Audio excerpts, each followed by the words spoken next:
ওকে, আসসালামু আলাইকুম। আমি সাকিব আহমেদ। কেমন আছেন সবাই? আশা করি সকলে ভালো আছেন। আজকে আমরা যাচ্ছি মাওঘাটের উদ্দেশ্যে ইলিশ খাওয়ার জন্য। সেই জন্য আমরা সকল বন্ধুরা মিলে একটি হাইক ঠিক করলাম। এরপরে মাওঘাটের উদ্দেশ্যে রওনা হয়ে গেলাম। এর কিছুক্ষণ পরে আমরা চলে এলাম কুমিল্লা টু ঢাকা হাইওয়ে রোডে। আপনারা অবশ্যই দেখছেন Comilla to Dhaka highway road রাতের দৃশ্য অনেক মনোমুগ্ধকর। তারপর আমাদের গাড়ি চলতে লাগলো আমাদের গন্তব্যের দিকে।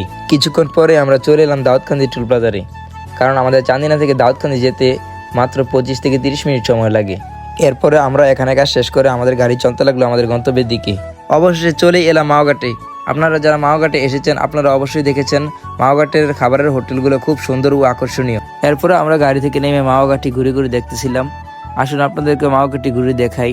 আপনারা অবশ্যই দেখতে পাচ্ছেন আমাদের আগে অলরেডি চলে এসেছে এখানে শত শত গাড়ি। এরপরে এদিকে রেস্টুরেন্টটা দেখুন, এদিকে রেস্টুরেন্টটা খুব সুন্দর ও আকর্ষণীয়। এরপরে আমরা ভিডিও করতেছিলাম, পিক তুলতেছিলাম। ভিডিও পিক তোলার পরে আমরা গিয়েছিলাম পদ্মা নদীর চরে। এখান থেকে খুব সুন্দর এবং আকর্ষণীয় দেখাচ্ছিল পদ্মা সেতুটি।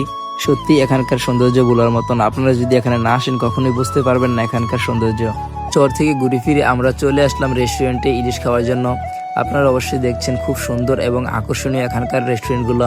তারপর আমরা সকলে মিলে ইলিশ দেখার জন্য গিয়েছিলাম। এখানকার ইলিশগুলো খুব ছোট ছোট দেখাচ্ছিল, সেজন্য আমরা অন্য একটি দোকান থেকে বড় বড় 3টি ইলিশ সংগ্রহ করলাম।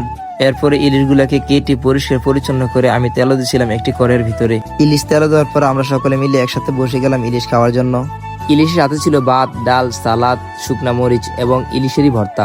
তারপর খাওয়া শেষ করে আমরা একটু ঘোরাঘুরি করে মেলায় গিয়ে নৌকাতে উঠে পড়লাম।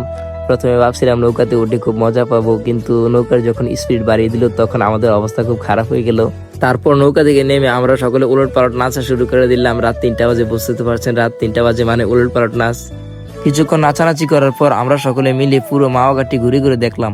কিছুক্ষণ ঘোরাফেরা করার পর আমরা সকলে আবার আমাদের বাড়ির উদ্দেশ্যে রওনা হয়ে গেলাম। এই পর্যন্ত ছিল আমাদের আজকের ব্লগ। আমাদের ব্লগটি কেমন লেগেছে অবশ্যই কমেন্ট করে জানাবেন।